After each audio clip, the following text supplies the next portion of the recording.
I was watching the Miami Dolphins play the Los Angeles Rams back when I was in Seattle. I believe this was week 8. And this was just a crazy game from top to bottom, man. I mean, there were interceptions, pick sixes, there were scooping scores, punt return touchdowns. I mean, anything that all on all three phases of the game, anything that you can want to happen, happened. And my wife, who isn't really a big sports fan, she was even like, "Wow, like this is crazy. They scored again." I'm like, "Yeah." And I mean, I think it all can be attributed to this team when Brian Flores came in. Although they were bad last year, they won 5 out of their last 9 games after starting 0-7. And I mean, as soon as he came in, he knew that this was going to be a complete rebuild, and he worked with ownership to pretty much understand, hey, this is going to be a long-term thing, and we want to build a winning culture here.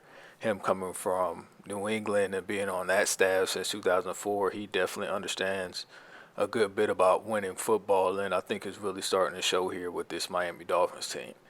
Now they are coming off a tough loss against the Kansas City Chiefs, but I mean, who who isn't losing to the Kansas City Chiefs, man? But I really like this team, man, and I think a lot of how they're winning is just the strength of their defense, man. I mean, they've got Kyle Van Noy they brought in from the Patriots, Byron Jones, Xavier Howard is leading the NFL in interceptions right now. I want to say they have the highest turnover ratio, if not one of the highest turnover differentials, excuse me, in the NFL right now. So that's what I'm going to kind of dig into today. It's just some of the things that I was reading about, some that I saw them doing on defense is just playing aggressive man coverage and saying, hey, we're going to bring everybody and y'all going to have to beat us on the back end. I think a few teams, I mean, Kansas City, of course, and Buffalo were the only few teams that were able to get them beat in this type of coverage, but not everybody can handle this type of scheme. So here you go. We'll show you the first play here. As you can see, everybody's mugged up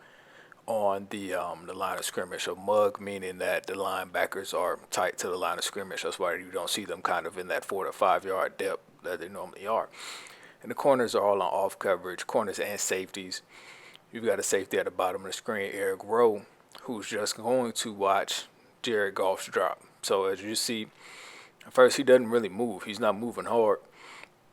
He's just sitting there watching Jared Goff, seeing, okay, is he taking a quick drop, which is like a 3 step drop, or is he taking a longer drop, a 5 step drop, a 7 step drop, and reacting accordingly?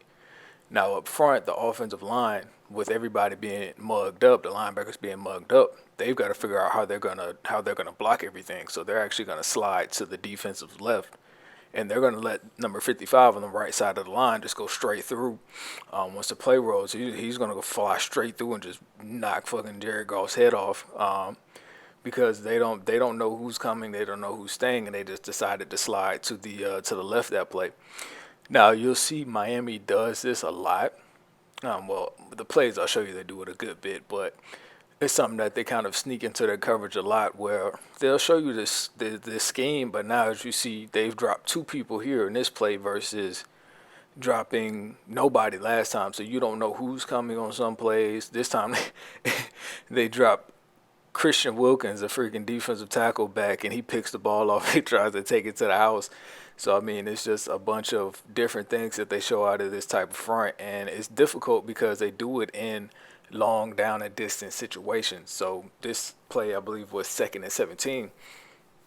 So they're just standing there and they're like, okay, we'll give you the play underneath. We'll give you a 4 yard hitch, but you're going to be at 3rd and 13.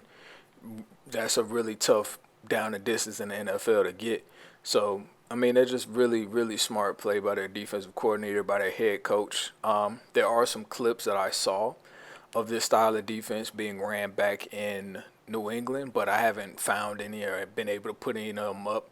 But this was kind of like a holdover that Brian Flores was running back in New England. It's actually called the Yale coverage. So what everything you're looking at would be the Yale coverage. But man, it's just really tight, man. Just seeing these NFL teams do different things, drop drop defensive linemen and things like that. Um, and yeah, man, that's just what I wanted to get into today. I'm really excited about this team. They got snuck on and got beat by the Detroit, or excuse me, got beat by the Denver Broncos a couple weeks ago, which their only weakness is inside runs. They were getting gashed a lot that game, and I want to say they gave up 4 or 5 20-plus yard runs, 18-plus yard runs, and that was really their only downfall so far, man. So I mean, this is what I just wanted to get into, looking at that zero blitz that they do, and hope you guys enjoy it.